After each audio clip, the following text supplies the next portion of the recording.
Di awal cerita, Sarang sama Guwon udah bersiap di lokasi syuting. Bahkan sebelum mulai syuting aja mereka berdua udah berdebat. Guwon yang selalu ngecengin Sarang gara-gara dia gugup. Sarang pun gak mau kalah, dia juga ngecengin Guwon gara-gara gaya rambut Guwon. Acara pun dimulai dan Sarang udah mulai ngajuin pertanyaan buat Guwon. Dan pertanyaan-pertanyaan itu adalah pertanyaan yang berhubungan soal ibu. Guwon yang sangat sensitif soal itu pun langsung pergi dari lokasi syuting.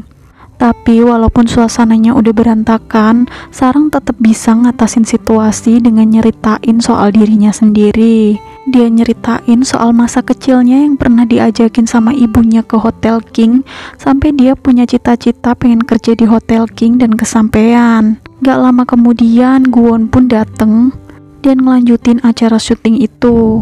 Guwon langsung minta daftar pertanyaannya dan ngebuang itu. Guwon juga minta Sarang untuk nanyain apa yang pengen diketahuin aja. Kemudian mereka pun ngelanjutin acaranya dengan ngeliat matahari terbenam. Meskipun acara itu sempat rusak, tapi untungnya semua berjalan dengan baik dan rating hotel pun jadi bagus. Bahkan banyak juga komentar-komentar positif dari para netizen. Karena itu, kemudian mereka diminta untuk ngelakuin pemotretan besok. Meskipun begitu, ya mereka terpaksa ngelakuin itu, karena mereka juga masih sempat-sempatnya berantem setelah selesai acara. Karena Sarang gak mau dirugiin, karena dengan sikap Guwon yang kayak tadi, Sarang bisa aja kan dipecat. Sedangkan Guwon yang anak pemilik perusahaan gak mungkin lah bisa dipecat. Sarang bahkan nganggap Guwon kerja itu sebagai hobi aja. Sedangkan Pyonghwa ngasih hadiah buat si anak baru karena waktu itu udah menolongin dia. Tapi Pyonghwa ngasih hadiah berupa shawl dan hadiah itu buat ibunya si anak baru.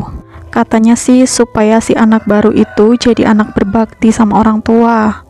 Tiba waktunya acara pemotretan dan temanya adalah senyum raja dan ratu. Tapi anehnya Guwon gak mau senyum sama sekali. Pas mereka disuruh bikin love, Guwon malah bikin lingkaran. Pas dia disuruh senyum, dia tuh malah menyeringai dan aneh banget ekspresinya. Apalagi waktu suruh megang ikan di perahu, Guwon malah megang ikan yang paling kecil.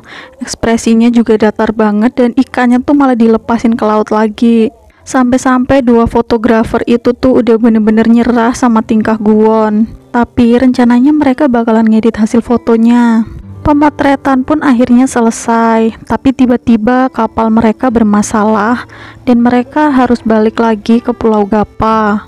Semenjak Daol jadi kepala toko, dia menghapus peraturan-peraturan lama yang bikin susah. Dia juga nerapin hari libur yang adil sama semua karyawan yang ada di situ. Tapi beberapa dari mereka tuh nggak dengerin Daol dan masih tetap aja ngelakuin yang katanya udah jadi tradisi. Gara-gara itu Daol kesel dan dia mau tetap ngelanjutin peraturan lama.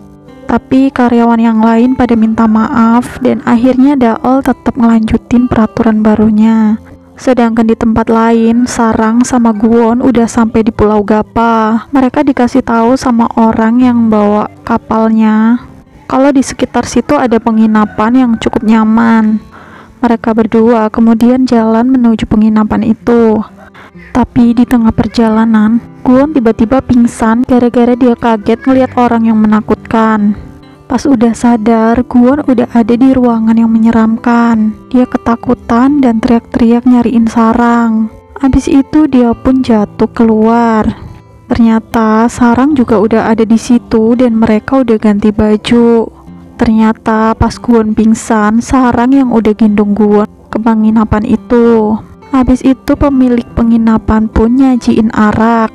Karena mereka itu mau bersaing, akhirnya mereka berlomba-lomba banyak-banyakan minum. Sampai akhirnya mereka berdua mabuk.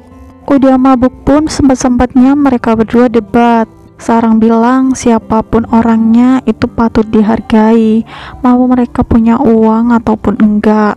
Karena yang dia nilai selama ini, Guwon itu bener-bener sok-sokan gara-gara dia punya uang dan berkuasa. Sedangkan Guwon selalu aja ngatain Sarang tuh munafik, karena di depan Guwon dia selalu jutek, sedangkan di tempat kerja dia selalu senyum. Padahal itu semua kan profesionalitas kerja kan. Waktu Sarang senyum-senyum, Guwon juga terpesona ngelihat senyuman Sarang.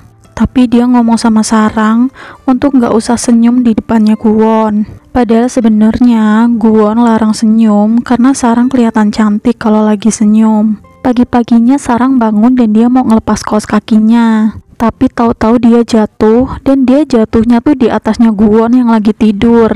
Ternyata kamar penginapan yang mereka tempatin secara terpisah itu adalah satu kamar yang cuma dibatasin sama selimut aja. Abis itu mereka pada jalan-jalan keluar dan ngeliat pemandangan. Pemilik penginapan juga nawarin sewaan sepeda buat mereka. Mereka pun berdua bersepeda keliling-keliling situ dan ngeliat pemandangan di situ. Selesai itu mereka ditagih biaya penginapan sama pemilik penginapan. Tapi biayanya tuh bener-bener di luar nalar.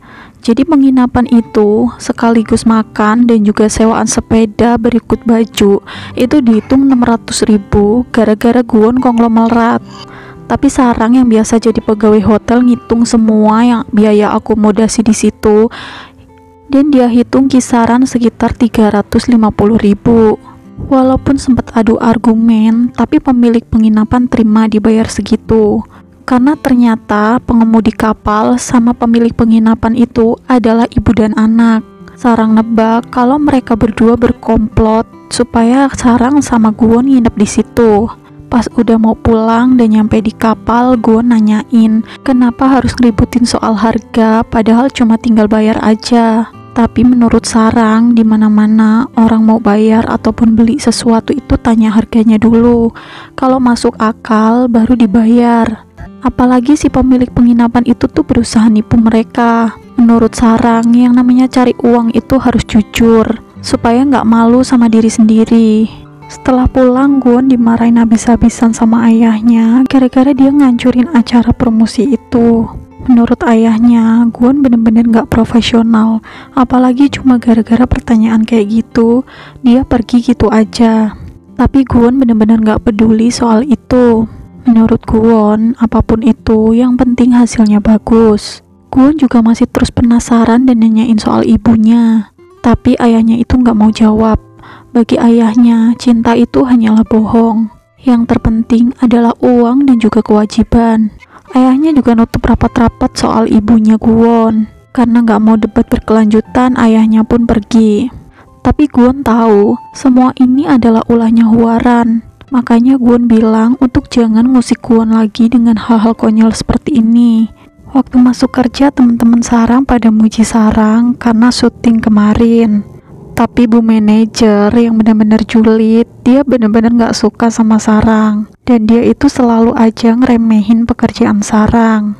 Tapi gak lama kemudian, Pak Komisaris sama Hwaran datang. Pak Komisaris benar-benar muji Sarang karena dia bisa menghadapi situasi yang kritis. Karena itu, Pak Komisaris minta Sarang untuk mulai kerja di King The Land besok.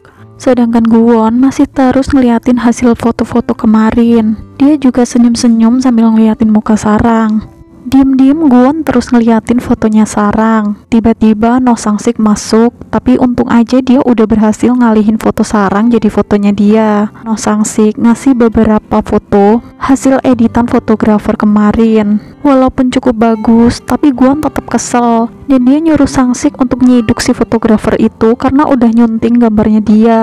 Setelah Sang-sik pergi, Guwon pun ngeliat foto Sarang lagi.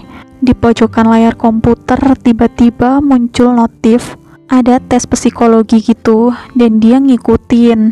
Setelah jawab beberapa pertanyaan, di situ muncul kesimpulan kalau sekarang ini dia lagi ngerasain cinta bertepuk sebelah tangan. Pas lagi jalan di lobi, Guwon juga tiba-tiba jadi salting gara-gara ngeliat Sarang. Guwon berusaha buat ngindarin Sarang, tapi kemudian dia ngeliat beberapa kue yang dipajang di hotel. Dia inget Sarang pernah makan kue itu waktu acara TV. Dia pun beli kue itu dan niatnya mau dikasihin ke Sarang. Tapi ternyata Sarang buru-buru pergi. Dan pas dia mau manggil, ternyata Sarang udah disamperin sama pacarnya. Sarang juga langsung dipeluk sama pacarnya. Guwon yang lihat itu langsung pergi. Dan alur cerita film Benci Jadi Cinta ini pun telah selesai. Gimana nih menurut kalian?